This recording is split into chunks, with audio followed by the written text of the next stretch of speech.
अस्सलामु अलैकुम वरहमतुल्लाहि वबरकातुह। इन्नल हम्दुलिल्लाह नहमदुहु व नस्तईनुहु व नस्तगफिरुहु व नऊज़ु बिल्लाहि मिन शुरूरि अनफुसिना व मिन सय्यिआति अमालिना।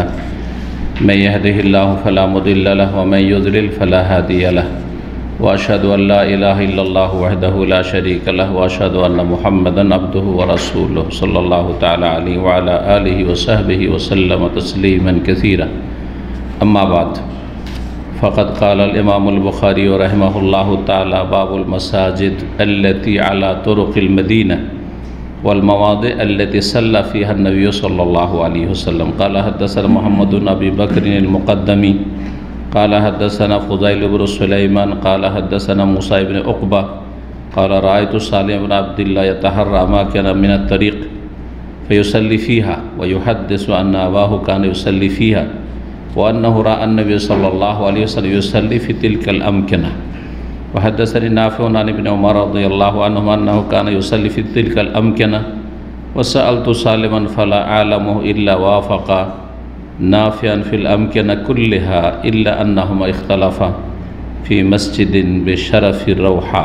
सम्मानित दीनी भातृमंडলী, আল্লাহ রাব্বুল আলামিনের প্রশংসা এবং প্রিয় রাসূল সাল্লাল্লাহু আলাইহি সাল্লামের উপর সালাত ও সালামের পর আজ শনিবার 3রা জিলহজ 1443 হিজরি মোতাবেক 2রা জুলাই 2022 আমাদের ধারাবাহিক আলোচনা সহিহুল বুখারীর সপ্তাহে একদিনই হয়ে থাকে, কিন্তু ঈদের আগে এই সময়টায় সপ্তাহে 3 দিন আমরা করছি। সালাতের প্রথম যে ধারাবাহিক একটি বড় পর্ব রয়েছে সেটা শেষ করে দেব এই বছরে, সেজন্য। আর তারপর ইনশাআল্লাহ তাআলা হজের পরে নতুন সালাতের পর্ব আবার শুরু হবে। আল্লাহ যেন তৌফিক দান করেন। তো আজকে ইনশাআল্লাহ তাআলা সালাতের ইমাম বুখারী রাহিমাহুল্লাহর কিতাবের সহিহুল বুখারীর সালাতের পর্ব নম্বর 21। এতে একটি অধ্যায় রয়েছে, কিন্তু বড় অধ্যায় রয়েছে, বেশ কিছু হাদিস রয়েছে। বলছেন ইমাম বুখারী রাহিমাহুল্লাহ অধ্যায় নম্বর 89 বাবুল মাসাজিদ। এই অধ্যায় হচ্ছে ওই সব মসজিদগুলি সম্পর্কে আল্লাতি আলা তুরুকিল মদিনা, যেগুলি মদিনার রাস্তায় অবস্থিত, ওয়াল মাওয়াদি, আর ওই সব জায়গাগুলি সম্পর্কে আল্লাতি সাল্লা ফিহা নবী, সব যেই জায়গাগুলিতে নবী সাল্লাল্লাহু আলাইহি সাল্লাম সফরকালে মক্কা থেকে মদিনার পথে, মদিনা থেকে মক্কার পথে যাতায়াতে সালাত আদায় করেছেন, যেই জায়গাগুলিতে সালাত আদায় করেছেন, নামাজ পড়েছেন, আর যেই জায়গাগুলিতে মসজিদ ছিল রাসূলুল্লাহ সাল্লাল্লাহু আলাইহি সাল্লামের জামানায় অথবা সাহাবা ইকরামের জামানায়। নবী সাল্লাল্লাহু আলাইহি সাল্লামের জীবদ্দশাতে 10 হিজরি 10 বছর, সেই সময় না হলেও সাহাবা ইকরামদের জামানাতে বেশ কিছু মসজিদ রাস্তায় তৈরি হয়েছিল। তো ওই সব মসজিদগুলির কথা আসছে আজকে আলোচনায়, যেটি কোথায়? মক্কা থেকে মদিনার যাতায়াতের রাস্তায়, প্রাচীন রাস্তা। অবশ্য এই বর্তমান যে রাস্তাটি তৈরি করা হয়েছে তারিকুল হিজরা বলা হয় এটি। মক্কা থেকে মদিনার যে হাইওয়ে, নতুন যে রাস্তা, পুরাতন রাস্তা কিন্তু আলাদা ছিল, সে বদর হয়েছিল। সেটা হচ্ছে পুরাতন মক্কা থেকে মদিনার রাস্তা, যেটা অনেকেই জানেন না, হয়তো আজকে থেকে 40 বছর আগে ওইটাই রাস্তা ছিল, একটু ঘুরে।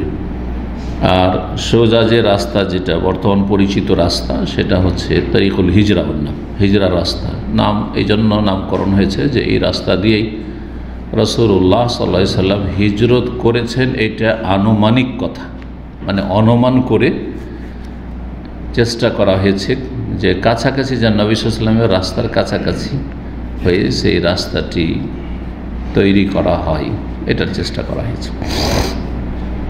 তো রাসূলুল্লাহ সাল্লাল্লাহু আলাইহি ওয়াসাল্লামের এই রাস্তায় বেশ কিছু মসজিদ আর ওই সব জায়গাগুলি যেখানে নবী সাল্লাল্লাহু আলাইহি ওয়াসাল্লাম সালাত আদায় করেছেন।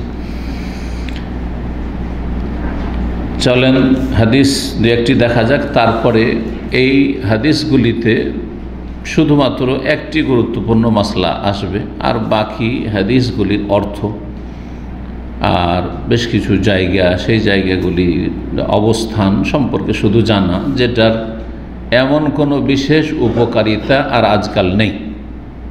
কোন একটি জায়গা চেনা মুশকিল 1400 বছর পরে, বরং 50-100 বছর হইলে চেনা মুশকিল, চিনে রাখা মুশকিল। যতক্ষণ পর্যন্ত ওই লোকগুলি, যেই লোকগুলি ওই জায়গাগুলি দেখেছে, তাই না, নবী সাল্লাল্লাহু আলাইহি ওয়াসাল্লামের সাথে, যে এই জায়গাগুলিতে নবী সাল্লাল্লাহু আলাইহি ওয়াসাল্লাম সালাত আদায় করেছেন, এই জায়গায় অবস্থান করেছেন, এই জায়গায় বিশ্রাম করেছেন, এই জায়গায় কাজায়ে হাজাত পূরণ করেছেন, তারাই হয়তো মনে রাখতে পারবে, ঠিক না? তারপরে কেউ কি আরও সূক্ষ্মভাবে মনে রাখতে পারবে বা শুনে শুনে মনে রাখতে পারবে? অসম্ভব। যার ফলে কাল্পনিক, এই জায়গায় এই হয়েছিল, এই জায়গায় এই হয়েছিল, এই জায়গায় হয়েছিল, এগুলো অধিকাংশ ক্ষেত্রে কাল্পনিক, বাস্তব না, বাস্তব থেকে অনেক দূরে। আর এর পেছনে ছোটাও ঠিক না, কারণ যেখানে বাস্তব না, সূক্ষ্মভাবে ওই সব সংরক্ষণ করে রাখা সম্ভব না। আর এই জন্যই রাখা হয়নি যে ওই সব জায়গাগুলি যদি চিহ্নিত করে রাখা হয়তো তো এগুলো শিরকের আস্তানা হয়ে যেত। আর হয়েছে এক যুগে, যখন শিরক বিদআত চলেছে, তখন অনেক জায়গায় কল্পিত শিরকের আস্তানা তৈরি হয়েছে, যে এখানে এই ছিল তো এখানে ওই ছিল, তো এখানে এই হয়েছিল। আর ওই জায়গাগুলোতে শিরক বিদআত শুরু হয়েছে, যেমন ভারত, বাংলাদেশ, পাকিস্তানে। এই জায়গাতে বাইজিদ বোস্তামির এই আছে, তো এই জায়গাতে শাহজালালের এই আছে, তো এই জায়গাতে অমুক সুফির আটরসির আছে, তো মাইজভান্ডারের আছে। এই কবরগুলি চিহ্নিত করেই তো কবর পূজা শুরু করা হয়েছে।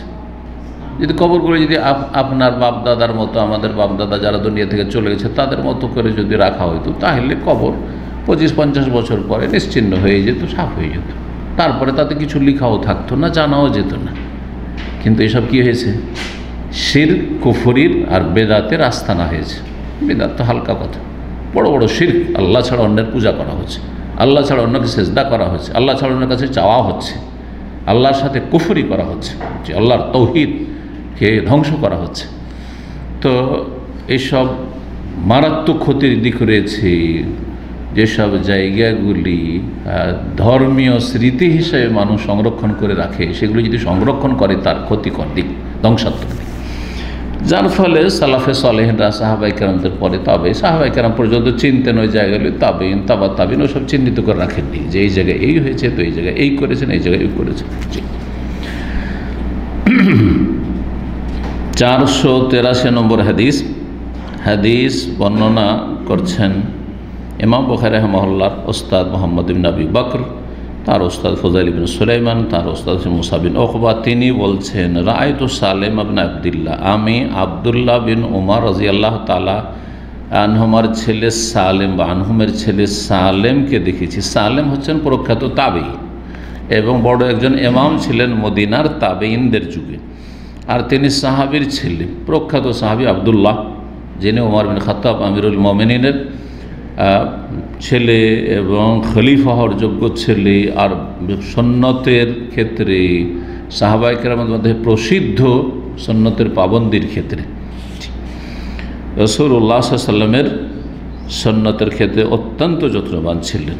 এমনকি যেগুলি শরঈ সুন্নত নাই, সেগুলো তিনি ভালোবাসার খাতিরে আর মহব্বতের জন্য তিনি সেগুলি করতেন, যেটা অন্য কোনো সাহাবী করতেন না, অন্য কোনো সাহাবীরা কেউ করতেন না।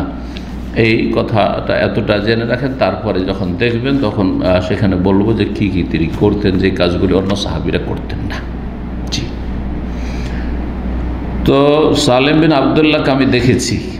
কি দেখেছেন? ইয়াতাহাররা আমাকে নামিনাত তারিক, রাস্তায় বেশ কিছু জায়গার অনুসন্ধান করতেন।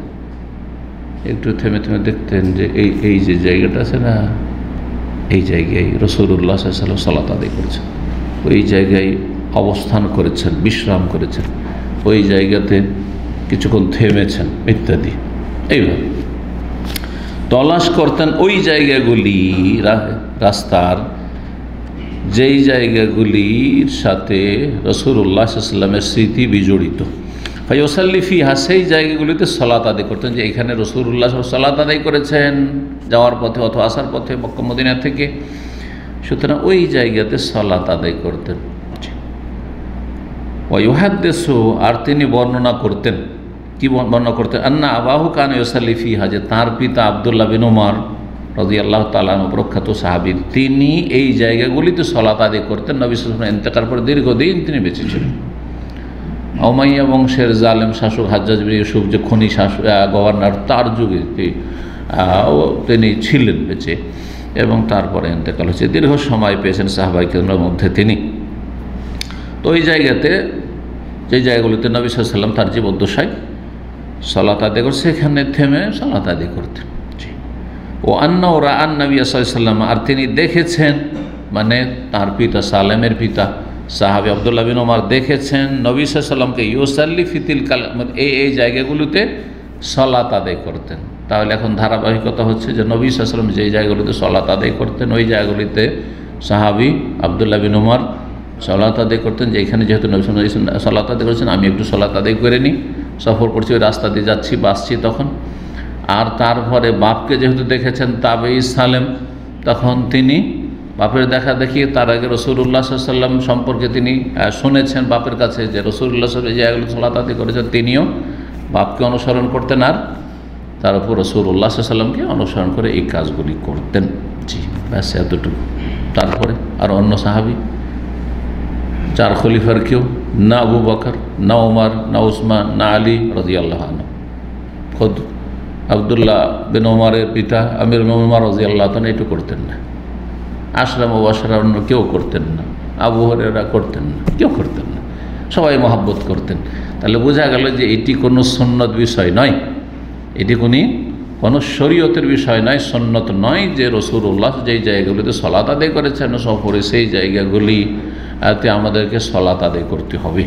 যদি কেউ এটাকে মনে করে যে আদায় করতে হবে তাহলে বেদাত, এই জায়গাগুলিতে সালাত আদায় করতে হবে তাহলে কি বেদাত। আর সেটার ভক্তি যদি এর চাইতে বেশি বেড়ে যায় আর সেই জায়গাতে কিছু পাওয়া যাবে আশা রাখে তাহলে শিরকের পর্যায়ে চলে যাবে। তাহলে আমাদেরকে পর্যায়গুলি ঠিক ভাগ করে জেনে নিতে হবে। সব সময় শিরক নয়, যেটা শিরক নয় সেটাকে শিরক বলবো না, আর যেটা শিরক সেটাকে হালকা করে বেদাত বলবো না। মাজারে কেউ সিজদা করেছে বলছে এরা বেদাত করছে, না শিরক করছে, শিরক করছে। কিন্তু মাজারে সিজদাও করে না কেউ, আর ধরেন মাজারে আল্লাহ ছাড়ানোর কাছে চাই না, যদিও চাইছে, ধরেন এমন কেউ আছে, ধরে নেন ওদের মধ্যে কিছু আছে, একটু অত অন্ধ নয় হয়তো, দু একজন থাকতে পারে শতকরা এইসব মূর্খ সমাজে, মানে শিরকি আকিদার সমাজে, বেরেলবি সমাজে, মাজারপন্থী সমাজে, যে না না না আমি কি দিতে পারে, আমি চাই না কিছু, আমি ওখানে গিয়ে আল্লাহর কাছে চাই। ওখানে গিয়ে কি করি, মাজারে গিয়ে শাহজালাল মাজারে গিয়ে আল্লাহর কাছে চাই। তো বলে যে তোমার এটা শিরক নয় কিন্তু এটা বেদাত, এটা বেদাত। আর এমন বেদাত যেটা শিরকের কাছাকাছি নিয়ে চলে গেছে, কারণ এইভাবে কিন্তু ধীরে ধীরে শিরক শুরু হয়েছে।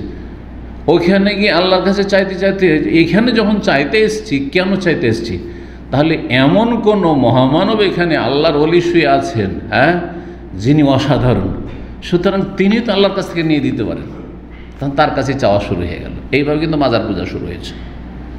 এই জন্য আমি একটা কথা অনেক যুগ আগে থেকে বলি যে আজকের বেদাতি কালকে মুশরিক।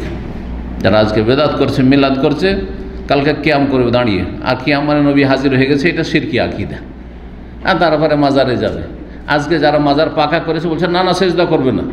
কিছু কিছু পীরের তরিকতলারা আছে বলছে যে মাজার আমরা রাখি, পাকা করে রেখেছি, কারণ আল্লাহর ওলির কবরটাকে কাঁচা করে রাখবো, পাকা করে রেখেছি। এই পাকা করা তোমার বেদাত, গোমরাহি, জাহান্নামে যাওয়ার কারণ, কিন্তু শিরক নাই। কিন্তু পাকা করার পরে তাতে চাদর চলল, চাদর চড়লা কিসের জন্য, বলতে সম্মান করার জন্য, সম্মান করার জন্য, তার থেকে কিছু পাবো এই আশা নেই। যদিও যারা চাদর চড়ায় মনে করে যে চাদর চড়াও ছিলে অনেক কিছু পাবো, তাহলে শিরক। কিন্তু চাদর চড়াইলাম বলছেন না না কিছু পাবো না, তারপর যে এখনও বেদাত। কিন্তু চাদর চড়াইলাম এই জন্য আমার রুজিতে এবছর অনেক বরকত হয়েছে, চাদর চড়িয়ে এসছি সেজন্য আমার ঘরে একটা খুব ফুটফুটে সন্তান এসছে, তাহলে শিরকি আকিদা, শিরকি আকিদা, শিরকে চলে গেল। তাহলে শিরক আর বেদাত খুব কাছাকাছি, শিরক আর বেদাত কাছাকাছি। আর শিরক হচ্ছে বেদাত মানে নব আবিষ্কৃত, কারণ ইসলামে শিরকের কোনো অস্তিত্ব নেই। সুতরাং কেউ যদি শিরক করে ওটাও ব্যাপক অর্থে কি বেদাত, কিন্তু শিরক সেটা আল্লাহর সাথে শরীক স্থাপন করা, আল্লাহর হক অন্যকে দিয়ে দেওয়া। তো সাহাবি করতেন, কিন্তু অন্য অন্য সাহাবিরা করতেন না, শুধু আব্দুল্লাহ বিন ওমর করতেন। কী জন্য করতেন, তাহলে এই জন্য শুরুতে বলেছি যে তিনি অতি মহব্বত এবং নবী সাল্লাল্লাহু আলাইহি ওয়াসাল্লামের সুন্নতকে আঁকড়ে ধরে থাকতেন। এমনই যেগুলি সুন্নত নয় তবে নবী সাল্লাল্লাহু আলাইহি ওয়াসাল্লামের অভ্যাসগত বিষয় যদি করতেন সেটাও, যেমন নবী সাল্লাল্লাহু আলাইহি ওয়াসাল্লামের চুল ছিল বাবরি, এটি সুন্নত না, কখন সুন্নত না, এটি অভ্যাসগত বিষয়। তো নবী সাল্লাল্লাহু আলাইহি ওয়াসাল্লামের বাবরি চুল ছিল, সেজন্য আমিও চুল রাখবো, রাখেন, অসুবিধা নেই, জায়েজ আছে। কিন্তু যদি মনে করে যে এটা এবাদতগত সুন্নত, না এবাদতের কোনো এবাদত নয়, এটা দাড়ি হচ্ছে এবাদত, কিন্তু আমার বাবরি চুল রাখা কোনো এবাদত নয়। নবী সাল্লাল্লাহু আলাইহি সাল্লাম প্রাকৃতিক পাগড়ি পরা কোনো ধর্মের বিষয় না। পাগড়ি পরা আরবদের সাজ ছিল সেই যুগের। কাফের আবু জাহল আবু লাহাব পাগড়ি পরত, যেমন সুডানি, মুসলিম আর খ্রিস্টান সবাই পাগড়ি পরে, না পরে না? সবাই পরে। কথা বোঝা গেছে না? যেমন শাড়ি মুসলিম মহিলারাও পরে, হিন্দু মহিলারাও পরে। তো বুঝবে শাড়িকে বিশেষ সাজ বলবো না, ঠিক ওই রকমই ভারতীয়দের মহিলাদের কাপড় হচ্ছে শাড়ি সাধারণত, ঠিক ওই রকমই আরবদের মাথার একটা সাজ ছিল কি পাগড়ি। কাফেররা লড়াই করতে আসতো ইসলামের বিরুদ্ধে পাগড়ি পরে, আর মুসলিমরা পাগড়ি পরে। তো পাগড়ি এবাদত হয়ে গেল না? এগুলো জাল কথা। পাগড়ি পরে সালাত আদায় করলে 70 গুণ সব পাওয়া যাবে, একবারে জাল হাদিস, জাল হাদিস। আল্লাহ হাদিস আলোচনা করেছেন। তো যাই হোক, যদি কেউ নবী সাল্লাল্লাহু আলাইহি সাল্লামের ভালোবাসায় নিশ্চিত জানে এই জায়গায় যেন এই সালাত আদায় করেছেন, আর সে ব্যক্তি পর্যায়ে ব্যক্তিগত একজন দুজন কেউ করলো, তাহলে সেটা বেদাতের রূপ ধারণ করবে না। আমি জানি যে এই জায়গাটি এখন জানার কোনো সূত্র নাই, কিন্তু আর অন্যরা কেউ করেন এই রাস্তা কিন্তু ওলামারা এই জন্য বন্ধ করে দিয়েছেন, কারণ এটি হচ্ছে শিরক বেদাতের রাস্তা, সুতরাং এই চোরা রাস্তা বন্ধ করে দিতে হবে। কিন্তু সাহাবায়ে কেরামদের যুগে এই সম্ভাবনা ছিল না। আব্দুল্লাহ বিন উমর একা এটা করতেন, দলবদ্ধভাবে কেউ করেনি তাকে ফলো করে, সুতরাং সেটা বেদাতের আকার ধারণ করেও নি, শরীয়তের রূপ ধারণ করেও নি। যদি শরীয়তের ভিতরে কোনো একটা তার গুরুত্ব থাকতো তো সাহাবীরাও করতেন, করেননি। সুতরাং ব্যক্তি পর্যায়ে কেউ কোনো জায়গায় নবী সাল্লাল্লাহু আলাইহি সাল্লামের বলা হচ্ছে যে এই জায়গায় মওলুদুর রাসূল, যেমন মক্কায় যে লাইব্রেরিটা আছে, গেলাম একটু দেখে চলে আসলাম, বলে দেখলাম শুধু, অসুবিধা নেই, দেখলাম। কিন্তু ওখান থেকে তাবাররুক যদি হাসিল করা শুরু করি, না তাবাররুক হাসিল করবো না, কোনো বরকতের জায়গা ওইটা না, বরকত কাবাতে আছে, আল্লাহর ঘর হারামে আছে। হেরা পাহাড় একটু স্মৃতি দেখে আসি, অসুবিধা নেই। আমি গেছি হেরা পাহাড় গেছি, চৌর পাহাড় পর্যন্ত গেছি, চড়েছি, কিন্তু নেকির আশা এবাদত না, মোটেই না।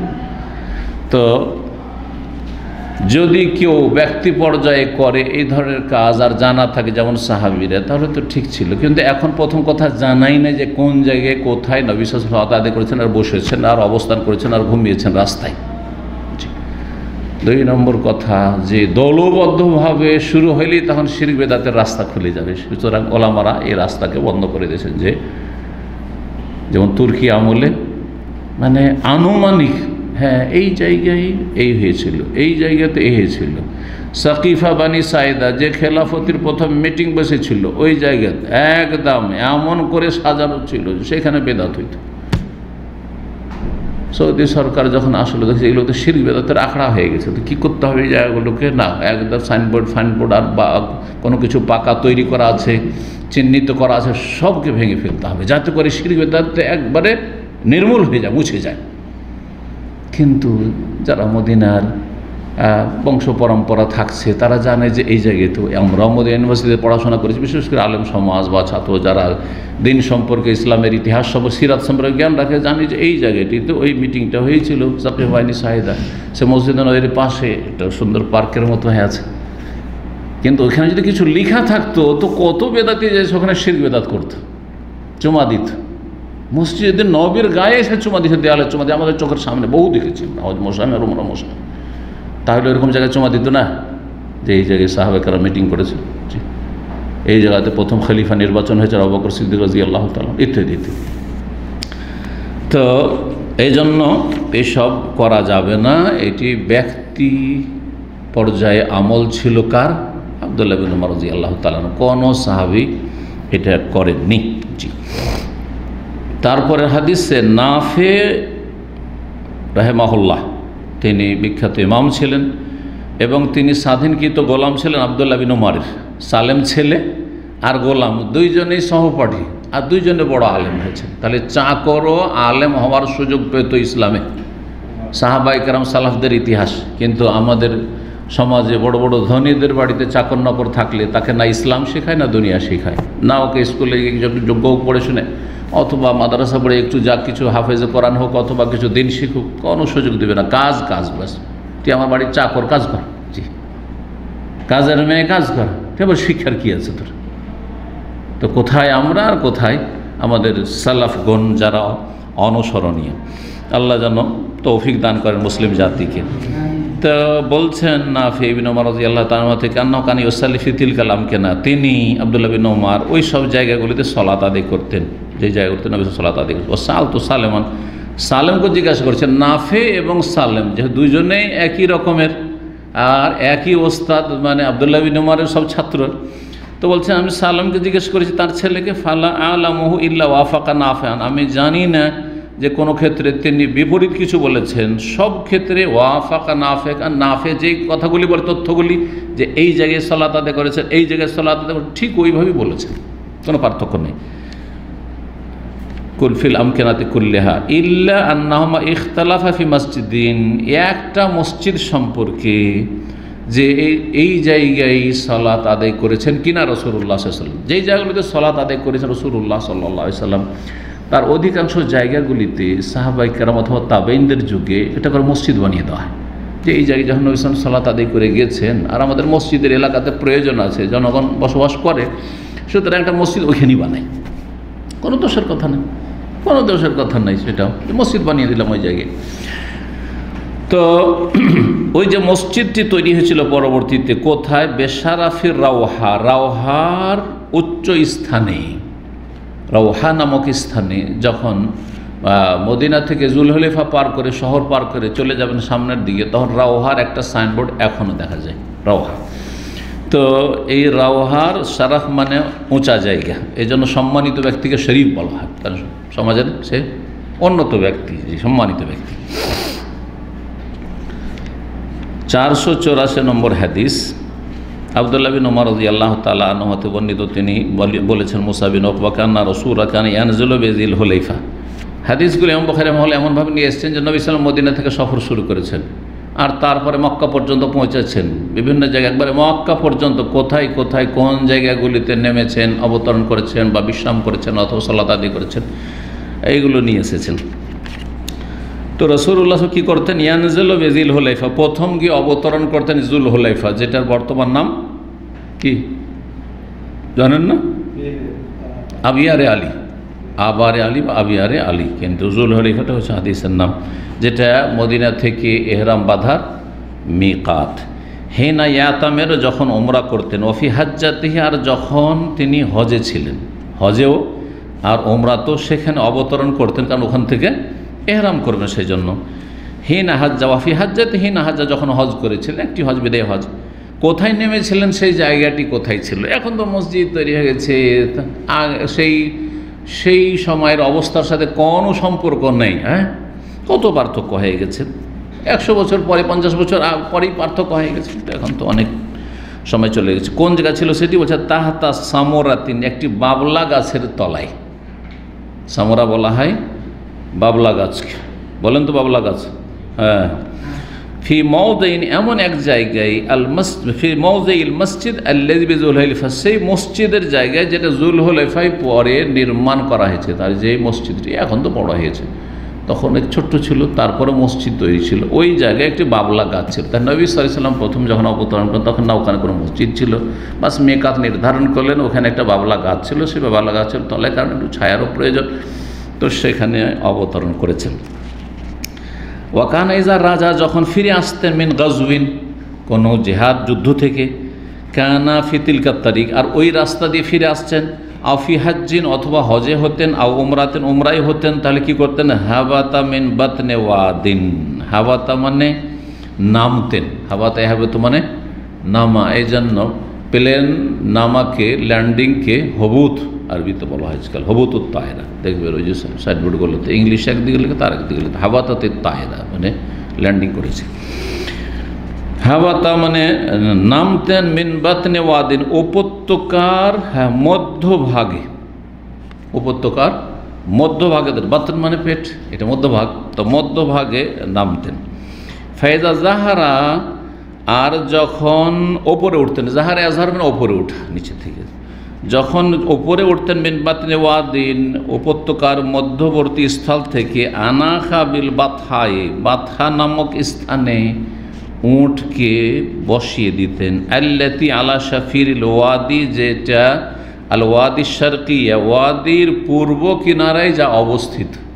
এখন উপত্যকা, প্রথম কথা ওয়াদি দুই দিকে উঁচা জায়গা পাহাড়ের মতো, আর মাঝখানে যে নিচু ঢালু জায়গা, এটাকে কি বলা হয়?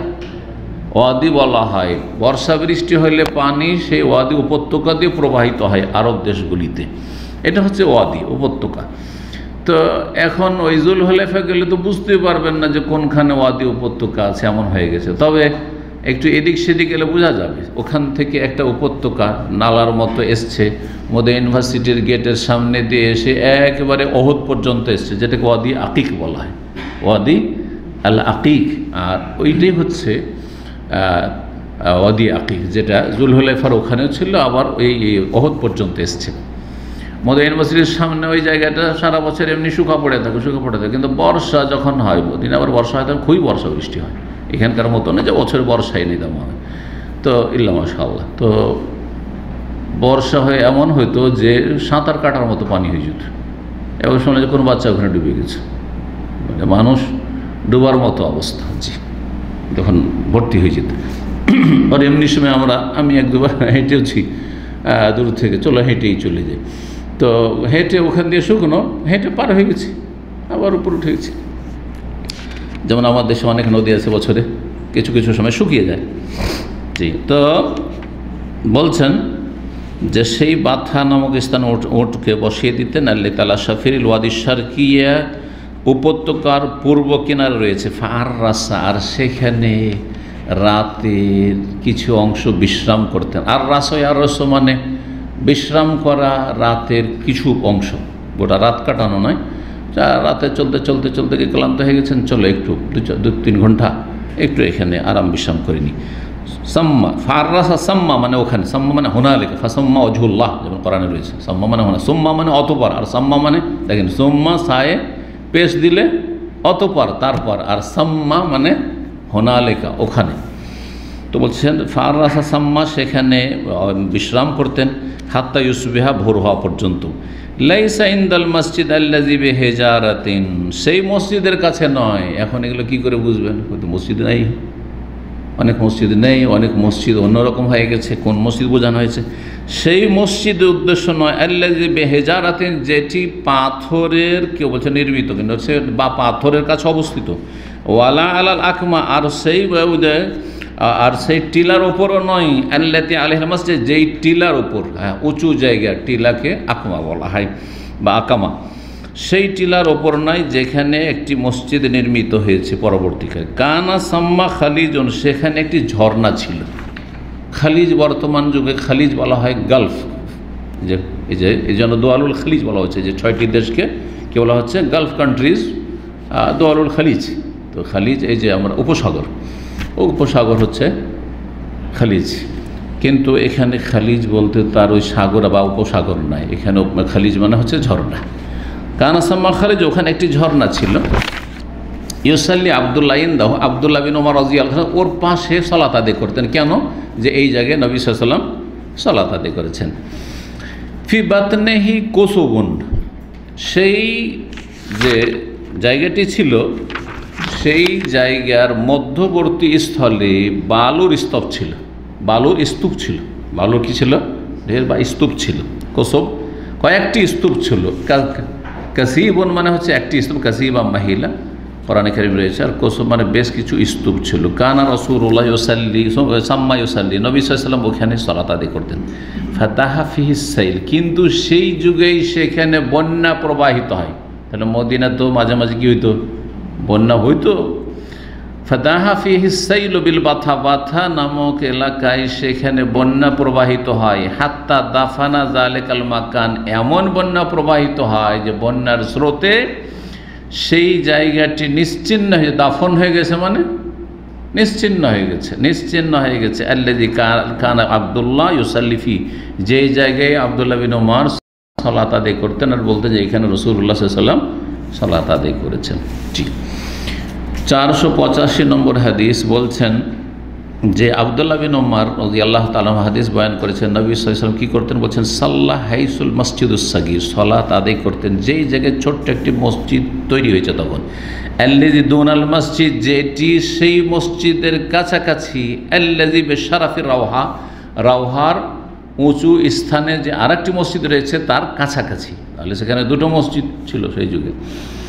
ওয়াকাদ কানা আবদুল্লাহ ইয়ালামুল মাকান, আর আবদুল্লাহ বিন ওমর ওই জায়গাটি জানতেন, আল্লাযী কানা সাল্লা ফিহিন নবী, যেখানে নবী সাল্লাল্লাহু সালাত আদায় করেছেন তিনি জানতেন, যে তিনি সচক্ষে দেখেছেন, নবী সাল্লাল্লাহু আলাইহি ওয়াসাল্লামকে সাথে থেকেছেন।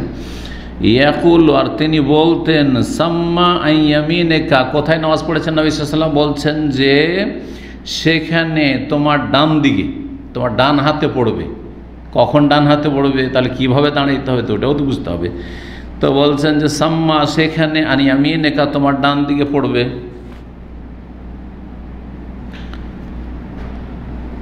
সাম্মা আন ইয়ামিনিকা হিনা তাকুমু ফিল মসজিদ, যখন তুমি দাঁড়াবে সেই মসজিদে, তো সাল্লি সালাতের জন্য, তো মসজিদে যদি নামাজ পড়তে দাঁড়াও তাহলে তোমার ডান হাতে পড়বে। যালিকাল মসজিদ আলা হাফাতিত তারিকিল ইয়ুমনা, আর সেই মসজিদটি রাস্তার ডান কিনারায় অবস্থিত। যখন তুমি মক্কায় গমন করবে, মক্কা যাওয়ার পথে একরকম, আসার পথে আরেক রকম হবে। তাই বলছে ওয়ান্তা জাহিবুন ইলা মক্কা, যখন তুমি মক্কা যাচ্ছ তখন সেটি রাস্তার ডান পাশে পড়বে সেই মসজিদটি। বাইনাহু বাইনাল মসজিদের আকবরি রামিয়াতুন বিহাজার, ছোট মসজিদটি আর বড় মসজিদের মাঝে দূরত্ব হচ্ছে একটা পাথর ছুড়লে যত দূর পর্যন্ত যায় এতটা দূরত্ব। এইভাবে বুঝিয়েছেন। তখন কি ছিল না যে 100 মিটার হবে, তা আনুমানিক 200 মিটার হবে। হ্যাঁ, কি বুঝেছেন যে একজন মানুষ সাধারণত স্বাভাবিক গতিতে যদি একটা পাথর ছুঁড়ে তো যত দূর যায় অত দূর হবে, রামিয়াতুন বিহাজার, ঠিক না হবে জালেকের কাছাকাছি। 486 নম্বর হাদিস বলছেন, ওয়ান আব্দুল্লাহ বিন কান ইউসাল্লি ইলাল ইরক, আব্দুল্লাহ বিন ওমর আরও এগিয়ে যাচ্ছেন এখন রাস্তা, ধীরে ধীরে শুরু হয়েছে কিন্তু জুলহলেফা থেকে, রাস্তা এগিয়ে চলে যাচ্ছেন, রওহা পার, এখন রওহা তারপরে জুলহলেফার পরে সেই হাদিসগুলি শেষ হলো। বলছেন যে কী করতেন, ইউসাল্লি সালাত আদায় করতেন আব্দুল্লাহ বিন ওমর ইলাল ইরক, ইরক বলা হয় খুদে পাহাড়, খুদে মানে কি, হ্যাঁ ছোটো পাহাড়কে তাই বলে ইরক। তাহলে ইরক মানেও একাধিক অর্থ হয়। ইরকুন মানে শিরা, ইরকুন মানে শিরা উপাসের রগ, রগকে ইরক বলা হয়। আর যদি ওইটাকে আরাক করে দেন, আরাক মানে কি, ঘাম। মাশাআল্লাহ, আরাক মানে হচ্ছে ঘাম। আরবি একটা শব্দ, একই আইন রা কাফ সবই। তো সেই খুদে পাহাড়টির পাশে আল্লাযী ইনদা মুনসারাফির রওহা, যেটি রওহার শেষ প্রান্তে, মুনসারাফ মানে একটা রাস্তা যাচ্ছে, রাস্তা গিয়ে শেষ হয়ে যাচ্ছে, ওখান থেকে এখন ফিরে আসতে হবে, তাহলে ওখান থেকে মোড়, যেটাকে মোড় বলা হয়, সেই মোড়ের পাশে বা শেষ প্রান্তে। ওয়াজালিকাল ইরকু ইনতিহাউ তারফিহি আলা হাফাতিত তারিক দুনাল মসজিদ আল্লাযী বাইনাহু বাইনাল মুনসারিফি ওয়া আনতা যাহিবুন ইলা মক্কা, বলছেন যে ওই খুদে পাহাড়টি কোথায়, ইনতিহাউ তারফিহি, তার শেষ প্রান্ত বা প্রান্তসীমা, শেষ প্রান্ত মানে প্রান্তসীমা কি, শেষ প্রান্ত হচ্ছে আল হাফাতিত তারিক, রাস্তার এক কিনারায়, দুনাল মসজিদ, সেই মসজিদটির কাছাকাছি, আল্লাযী বাইনাহু, যার মাঝে, ওয়া বাইনাল মুনসারিফ, আর সেখানের যে শেষ প্রান্ত রয়েছে, সেই শেষ প্রান্তর মাঝে যখন তুমি মক্কার রাস্তায় যাচ্ছ। ওয়াকাদ উবতুনিয়া সাম্মা মসজিদুন, সেখানে পরবর্তীকালে একটি মসজিদ বানানো হয়, নির্মাণ করা হয়। ফালাম এখন আবদুল্লাহ ইউসাল্লি ফি যালিকাল মসজিদ, ওই মসজিদে আবদুল্লাহ বিন ওমর রাদিয়াল্লাহু আনহু সালাত পড়তে যেতেন না, কারণ ওখানে নবী সাল্লাল্লাহু আলাইহি ওয়াসাল্লাম সালাত আদায় করেননি। নফল সালাতের জন্য মসজিদ যেতেন না, কোথায় যেতেন, যেই জায়গায় নবী সাল্লাল্লাহু আলাইহি ওয়াসাল্লাম সালাত আদায় করেছেন, কিন্তু সেটা ব্যাপক আকারে সাহাবীরা করেননি। সুতরাং কেউ বলতে পারবে না যে এগুলো সুন্নাত, এগুলি সুন্নাত, যা আমি হেরা পাহাড়ের গোয়ায় চড়বো আর সেখানে সালাত আদায় করবো, সৌর পাহাড়ের গোয়ায় চড়বো, সেখানে সালাত আদায় করবো, মোনাজাত করবো। জি, কারণ সৌর পাহাড়ের গুহায় ছাত্র জীবনে গেছি, তো আমার সাথে কিছু দেওবন্দি, হাটহাজারি, ফারেক কিছু ছাত্র ছিল, হাটহাজারি থেকে এসেছে, হানাফি ছাত্র তারা, তো ওদের তো এগুলো মানে অতিভক্তিটা আছে এখানে, আর অতিভক্তি করতে গিয়ে বেদাত হয়। সৌর পাহাড়ে চড়ার পরে তারপরে সেখানে শুরু করলো মোনাজাত, আর কান্নাকাটি করে যে মোনাজাত হইল। জি, আর এতে দেখেছেন হেরাতে লাইন ধরে নামাজ পড়ে লোকেরা, যাই নামাজ বিছা আছে আর লাইন ধরে, কিছু বিদাতি আছে নামাজ পড়ে, আর কিছু দুনিয়াদার আছে বিদাতি আছে, তারা কি করে ছবি তুলে, সেখানে উট নিয়ে দাঁড়িয়ে আছে, হ্যাঁ, পেট পূজারী ব্যবসায়ীরা ওটের পিঠে চড়িয়ে দিল, একটা করে ছবি তুলে দিল, আর তারপরে 10 রিয়াল 20 রিয়াল, তখন 10 রিয়াল ছিল আমাদের, যে 10 রিয়াল করে নিয়ে নিল। এখন তার দরকার হয় না, কারণ নিজের হাতে মোবাইল আছে, কেউ 1 পয়সা দিবে না, কিন্তু ওই যুগের কথা বলছি যখন মোবাইলের যুগ ছিল না। তো তাই বলছেন ওয়াকাদুবতনিয়া সাম্মা মসজিদ, সেখানে একটি মসজিদ বানানো হয়েছে। ফালাম এখন আব্দুল ইয়াসালিফি আলিকাল মসজিদ কান ইয়াতরুকু ইয়াসারি, সে মসজিদটিকে বাম হাতে ছেড়ে দিতেন, ওয়ারাহু পেছনে, ওয়াইসাল্লি আমামাহু, সামনে গিয়ে পেছনে ছাড়তেন, বাম আর কোন দিকে কোথায় ছাড়তেন, বাম দিকে ছেড়ে দিতেন, সামনে এগিয়ে চলে যেতেন এলাল ইরকে নাফসিহি, সেই খুদে পাহাড়টির দিকে এগিয়ে চলে যেতেন। ওয়াকান আবদুল্লাহ ইয়ারুহ মিনা রাওহা, আবদুল্লাহ বিন উমর যখন রাওহা থেকে এগিয়ে যেতেন, রাহা ইয়া রুহ মানে যাওয়া, এই জন্য রুহ মানে কি যাও, তাই না, রুহ, ওই রুহ রাহা থেকে, কানা আবদুল্লাহ ইয়ারুহ যেতেন মিনা রাওহা থেকে, ফালাই ওসাল্লি জোহর আদায় করতেন না, চলো তুই এগিয়ে আদায় করবো, যেখানে নবী সাল্লাল্লাহু আলাইহি ওয়াসাল্লাম আদায় করছে ওইখানে গিয়ে জোর পড়ে, একটু দেরি হোক, কাজা নয় কিন্তু একটু দেরি হোক, সমস্যা নেই, আর জায়েজ আছে। জোহর ধরেন 11:30 হচ্ছে, কেউ যদি 12:15 আদায় করে, 12:30 করে, জায়েজ আছে, এমন নয় যে গুনাহগার হয়ে গেল। তবে জামাত চললে জামাত পড়তে হবে, জামাত ওয়াজিব, ওটা আলাদা বিষয়, কিন্তু সবাই মিলে আমরা জামাত করবো, সফরে আছি আর আমরা একটার সময় জামাত করবো, এটা কোনো নাজায়েজ কাজ না, কথা বুঝতে পারছেন না? জি, আউয়াল ওয়াক্তে পড়া বেশি উত্তম, কিন্তু মাঝখানে অসুবিধা নেই, তবে তাড়াতাড়ি আদায় করলে ভালো, মানুষের হায়াত মত। জি, তো বলছেন যে সেখানে জোহর আদায় করতেন না, গিয়ে চলে যেতেন, হাত্তা ইয়াতি জালেকাল মাকান, ওই জায়গায় পৌঁছিতেন, ফায়ুসাল্লি ফিহি জোহর, সেখানে এসে জোহর আদায় করতে। ওয়াইদা আকবাল মিন মক্কার, যখন মক্কার দিক থেকে আসতেন, ফাইন মাররা বিহি, যদি এই পথে অতিক্রম করতেন, কাবলা সুবহ, ভোরের আগে, ফজর হতে যাচ্ছে হয়তো, এমন সময় আছে যখন এখনও ফজর হয়নি, 1-2 ঘন্টা আছে, এগিয়ে যেতেন না, থেমে যেতেন, যে এখানে থাকবো, আর তারপর নবী সাল্লাল্লাহু আলাইহি ওয়াসাল্লাম যেই জায়গায় সালাত আদায় করেছেন আমরা কিনে, ওই জায়গাতে সালাত আদায় করবো ফজর, তারপরে এগিয়ে যাবো। জি, বলছেন যে কাবলা সুবহে সাআতিন, ভোর হওয়ার বেশ কিছুক্ষণ আগে, ঘন্টা আগে, আও মিন আখির সাহারি, অথবা ভোর রাত্রে পৌঁছে যেতেন, আর রাসা, সেখানে বিশ্রাম করতে লাগতেন, যে একটু এখানে ঘুমিয়ে নিই, আর তারপরে নবী সাল্লাল্লাহু আলাইহি ওয়াসাল্লাম যেহেতু এখানে বিশ্রাম করেছেন, বিশ্রাম করা হবে নবী সাল্লাল্লাহু আলাইহি ওয়াসাল্লামের ওই জায়গায় যেখানে ইসলামের স্মৃতি রয়েছে, রাসূলুল্লাহ সিরাতের স্মৃতি রয়েছে, হাত্তা ইউসাল্লি বিহা সুবহা, আর সেখানে ফজরের সালাত আদায় করতেন আব্দুল্লাহ বিন উমর রাদিয়াল্লাহু তাআলা আনহুমা। 487 নম্বর হাদিস, ওয়ান্না আব্দুল্লাহ হাদাসাহু, আব্দুল্লাহ বিন উমর আরও বয়ান করেছে, সবগুলি কিন্তু আব্দুল্লাহ বিন উমর, কারণ অন্য কেউ যেহেতু এই কাজ করতেন না, ওই জায়গা তলাশ করতেন না। আন্না নবী সাল্লাল্লাহু আলাইহি ওয়াসাল্লাম কানা ইয়ানজিলু তাহতা সারহাতিন যাখমাতিন দুনা রুয়াইস, আর একটু এগিয়ে চলে গেলে, আজকাল দেখবেন ডানে বামে লোকেশন দেওয়া আছে, আর ছোট ছোট গ্রাম, যে বধু গ্রামের কিছু নাম লেখা আছে, আমার মনে পড়ছে, কারণ এইসব রাস্তাতে বহুবার চলেছি, তো রুয়াইসা একটা জায়গায় লেখা আছে, রুয়াইসা লেখা আছে। তো বলছেন যে নবী সাল্লাল্লাহু আলাইহি ওয়াসাল্লাম অবতরণ করতেন, ইয়ানজিলু তাহতা সারহাতিন, সারহাতুন মানে হচ্ছে বৃক্ষ, গাছ, জাখমাতিন মানে বিশাল, জাখম মোটা মানুষকে জাখিম বলা হয়, তো বিরাট বা বিশাল গাছের তলায় অবতরণ করতেন নবী সাল্লাল্লাহু আলাইহি ওয়াসাল্লাম।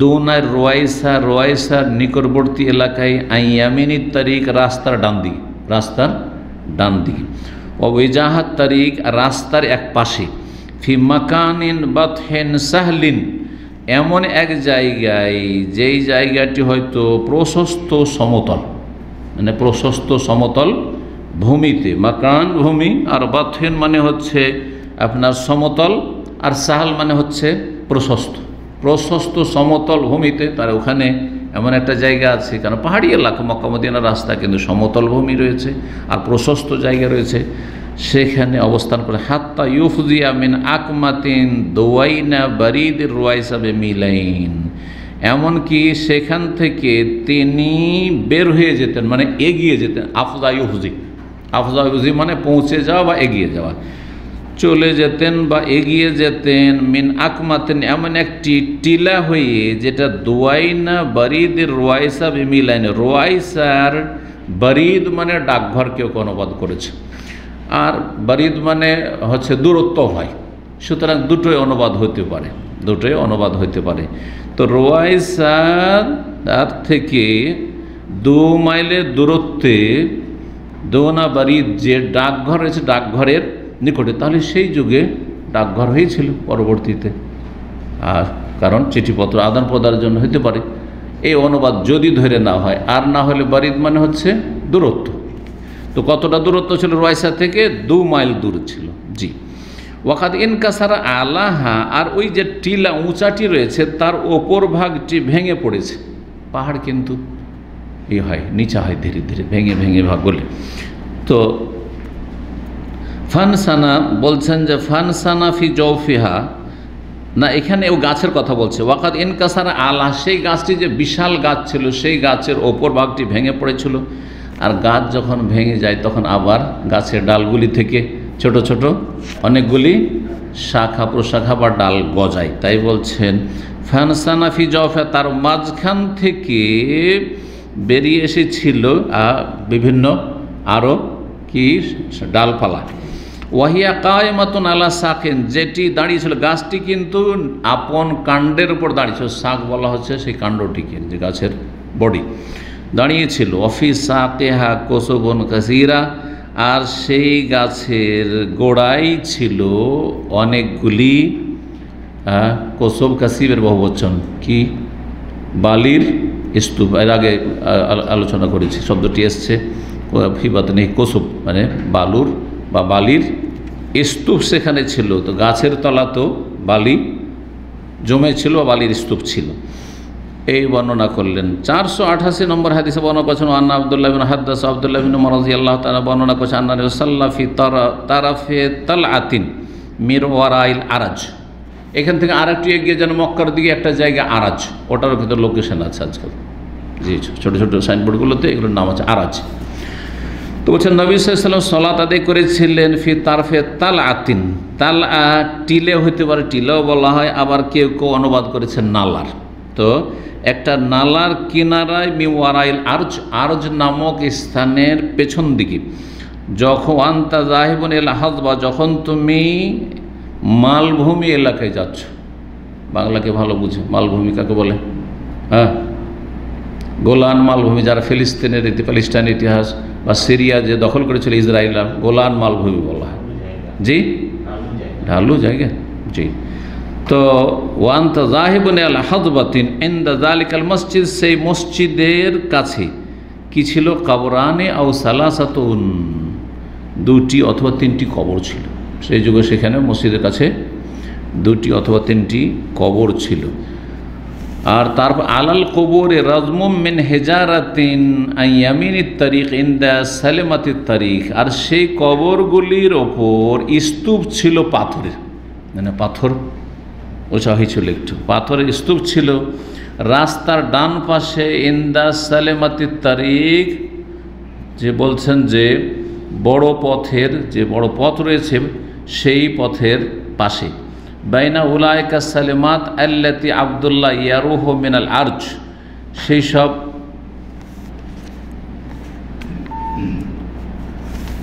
বলছে বাইনা উলাইকা সালেমাত আল্লাতি আব্দুল্লাহ ইয়ারুহু মিনাল আরজ, যখন আব্দুল্লাহ বিন উমর রাদিয়াল্লাহু আনহু আরজ থেকে যখন গমন করতেন তখন সেই সব যে বড় বড় পাথরগুলি ছিল, বড় পাথর মানে উঁচা উঁচা উঁচা জায়গা, মানে ছোট ধরনের পাহাড়, এই ধরনের যে বেশ কিছু ছোট ছোট পাহাড় বা উঁচু পাথর ছিল, সেগুলির মাঝখানে বাদ আনতামিলা শামসু বিল হাজারা, দুপুরবেলা যখন মাথার উপর থেকে সূর্য গড়ে যেত তখন সেখান থেকে বেরিয়ে যেতেন।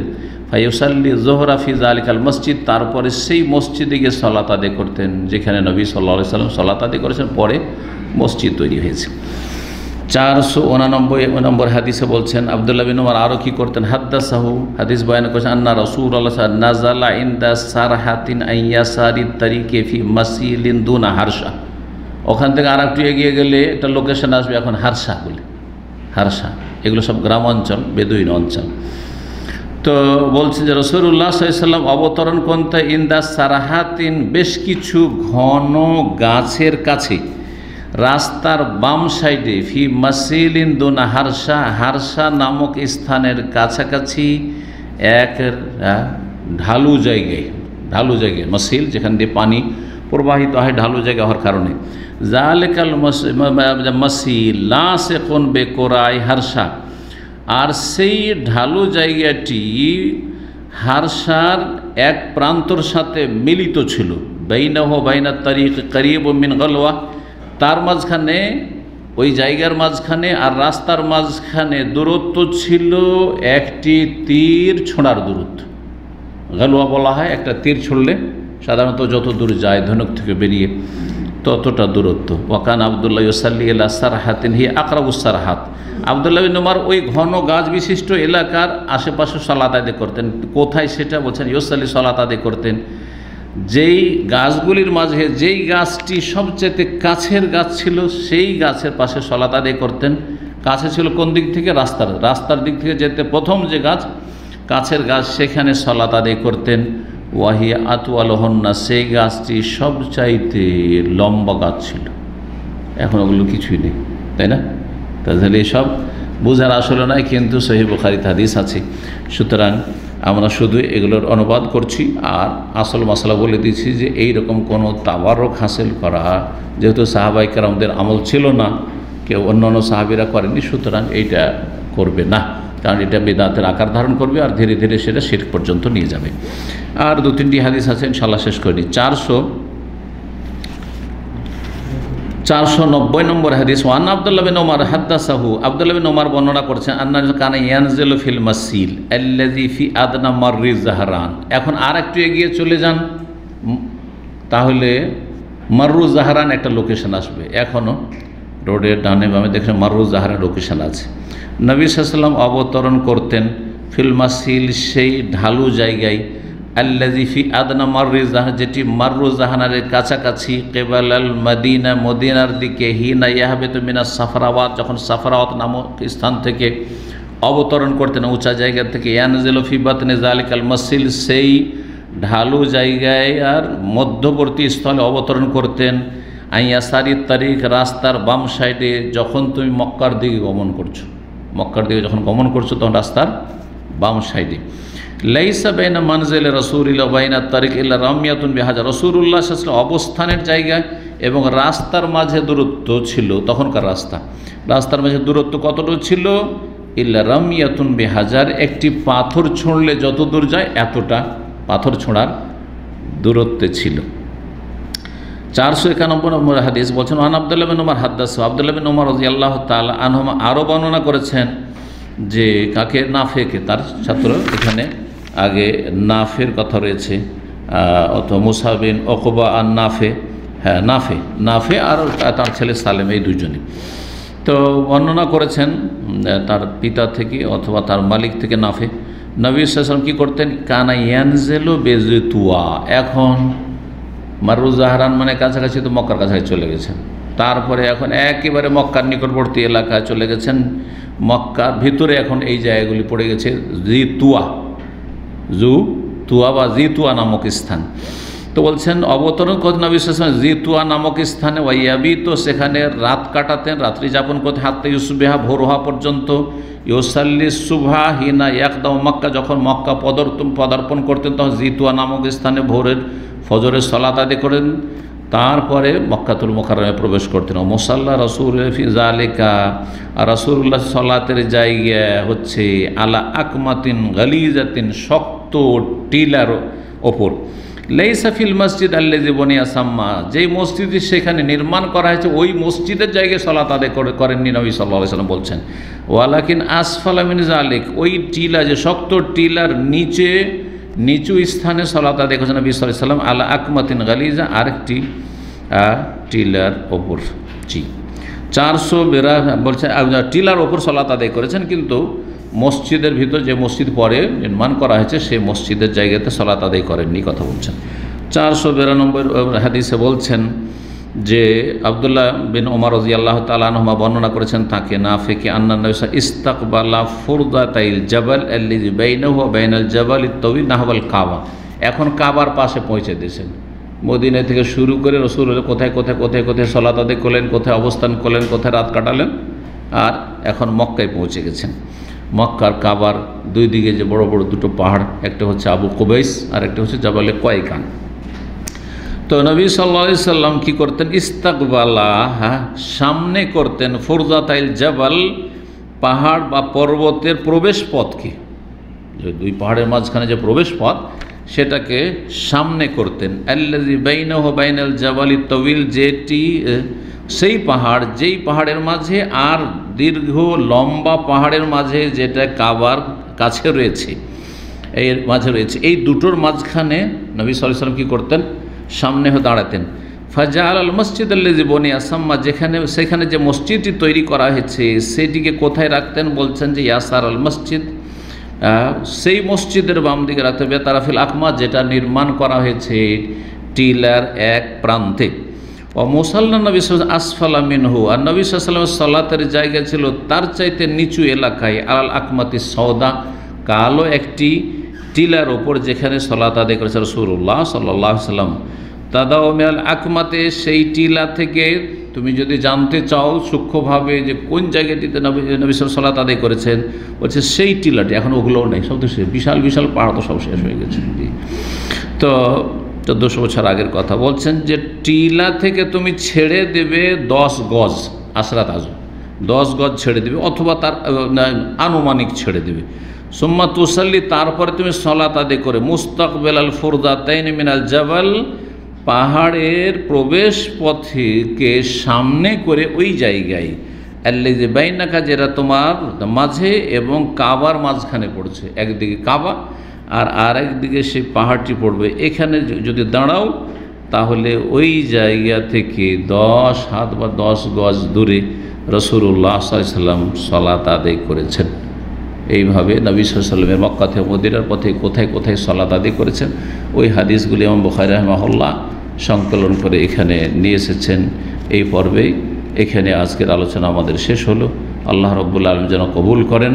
আর ইনশাআল্লাহ তাআলা ঈদের পর থেকে শুরু হবে সালাতের আবু সুতরাতুল মুসাল্লি, মুসাল্লির সূত্রা পর্ব। মুসাল্লির জন্য যে সামনে সূত্রা 8 লাগবে, এর বিধান সম্পর্কে যে হাদিসগুলি আসছে সেগুলি শুরু হবে, কয়েকটি পর্ব হবে, তারপরে আবার সালাতের ওয়াক্তের পর্ব, তারপরে সালাতের নিয়ম নীতিমালার পর্ব, অনেকগুলি সালাতের পর্ব আসবে, হয়তো বছর পার হয়ে যাবে। আল্লাহ যেন পুরা করার তৌফিক দান করেন এবং রব্বুল আলামিন যেন কোরআন এবং হাদিসের জ্ঞান অর্জন করে সে অনুযায়ী জীবনযাপনের তৌফিক দান করেন। ও সাল্লাল্লাহু সাল্লাম আলা নবিয়িনা মুহাম্মদ ওয়া আলা আলিহি ওয়া সাহবিহি আজমাইন।